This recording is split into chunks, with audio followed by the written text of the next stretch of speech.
कोशिश कर रहा हूँ कि काशिफ साहब आपके एक कान से लेकर दूसरे कान तक में ऑरेंज ट्रेन। जी हाँ कहना भूल गए। जी हाँ हैं आपकी कोई क्रिश्चियन कम्युनिटी में दोस्त हों जिनके साथ आपने क्रिसमस सेलिब्रेट की हो? जी बिल्कुल, लास्ट ईयर मेरा एक फ्रेंड है, मेकअप आर्टिस्ट है वो। अच्छा। और उनके घर गई थी मैं। ओके। जैसे हमारे त्यौहार होते हैं, ईद होती है मतलब, तो वो हमारे घर आते हैं और वो हमारे साथ उसी तरह ईद मनाते हैं। तो आपने उनको तो मैं गई, में वो ईदी दी? बिल्कुल ईदी में केक लेके गई उसके लिए भी, और उनके घर जाके। तो फिर मेकअप कराने गई है। नहीं मेकअप नहीं, 400 ਦਾ ਕੇਕ ਲੈ ਕੇ ਗਏ ਨੇ ਸਦਫ ਸਾਹਿਬਾ ਤੇ 800 ਦਾ ਮੇਕਅਪ ਕਰਾ 2000 ਦਾ ਮੇਕअप करा।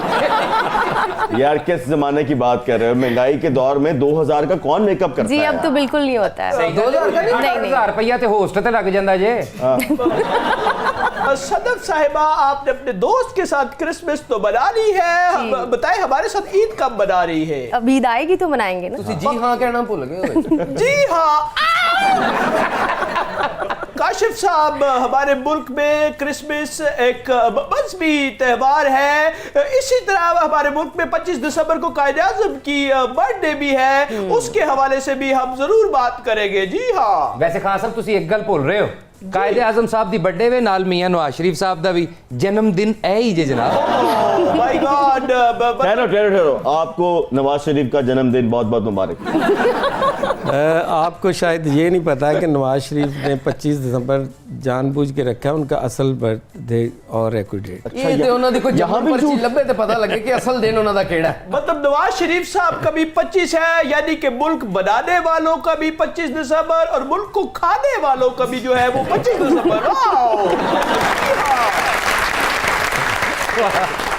मैं आपसे कहना चाहता हूँ कि देखें, पाकिस्तान बनने से लेकर अब तक जो पाकिस्तानी क्रिश्चियन कम्युनिटी है स्पेशली और मिनॉरिटी, और फिर आपने पाकिस्तान बनाने में कायदे आज़म के साथ जो मिनॉरिटी कम्युनिटी है उन्होंने साथ दिया था, और ये एक तारीखी बात है। अच्छा, मैं क्या ਤੁਸੀਂ ਸੀਰੀਅਸ ਗੱਲਾਂ ਕਰ ਰਹੇ ਹੋ ਨਾ, ਸਦਫ ਉਦੋਂ ਦੀ ਪਰੇਸ਼ਾਨ ਬੈਠੀ ਜੇ ਇੰਨਾ ਟਾਈਮ ਲੱਗਣਾ ਸੀ ਤੇ मैं फर्श तो होके ही आ जाती। वैसे काशिफ साहब, मैं हसन साहब से सवाल पूछना चाहूँगा कि हसन साहब मेरी तरफ गौर से देखें। अब ये सोच रहे होंगे आप कि इस तारीख साज शख्स के साथ मैंने काम क्यों नहीं किया। हाँ जी, वो शुक्र कर रहे हैं कि ਤੁਹਾਡੇ ਨਾਲ काम करने का मौका नहीं मिले। देखिए, आपके साथ अगर काम करते तो फिर हमें भी गंदे पानी में जाकर तस्वीरें खिंचवानी पड़ती हैं। हमने बारिश का पानी खड़े ही नहीं होने दिया, हमने ऐसे टैंक बनवा दिए कि ना आप तस्वीर खिंचवा सकें ना किसी को पानी में खड़ा होने दें। तो हमारा मॉडल आपसे ज़रा फ़र्क है। नहीं है ना, गल करो साडे ਜਿਹੜੇ ਹੁਣ ਵਜ਼ੀਰ ਆਲਾ ਨੇ ਇਹ ਪਿਛਲੀ ਵਾਰੀ ਮੂਨਸੂਨ ਚ ਉਹਨਾਂ ਨੇ ਵੀ ਤੇ ਇੱਕ ਫੈਮਿਲੀ ਨੂੰ ਗੱਡੀ 'ਚ ਭਾ ਕੇ ਦੂਰ ਤੱਕ ਛੱਡਿਆ ਹੀ ਸੀ। ਇਹਦਾ ਮਤਲਬ ਹੈ ਕੁਛ ਨਾ ਕੁਛ ਇਕਦਾਮਾਤ ਤੇ ਕਰ ਰਹੇ ਨੇ। देखो, ਅਸੀਂ ਇਹ ਤਾਂ ਦਾਵਾ ਨਹੀਂ ਕੀਤਾ ਕਿ ਅਸੀਂ ਬਾਰਿਸ਼ ਹੀ ਬੰਦ ਕਰਾਤੀ ਹੈ। मैं तो कह रहा कि पानी खड़े नहीं होने देना असी। ठीक है। देखो, पहले मॉडल की हैगा सी, पहले मॉडल सी कि बारिश का पानी हर वेले आए, हर सीजन जाके खड़ा हो जाए। तुसी जाओ, लॉन्ग बूट पाओ, तस्वीरां खिंचाओ, फोटोशूट गवर्नेंस बिल्कुल लोगों को पसंद सी। लोग कहते वाह वाह देखो जी वज़ीर आला आके बारिश च खलो गए ने। कभी किसी ने नहीं सोचा कि जी ये पानी खड़ा क्यों होता है। बिल्कुल सही। इत्थे क्यों नहीं टैंक बनाते, इत्थे क्यों नहीं सीवरेज का निज़ाम बनाते।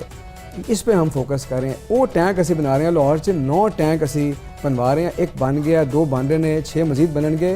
ए तुसी फिर फोटो नहीं खिंचा सकोगे। मुझे तो लगता है आप तब बनाएंगे जब मैं हूँगा ही नहीं, ये झूठ है।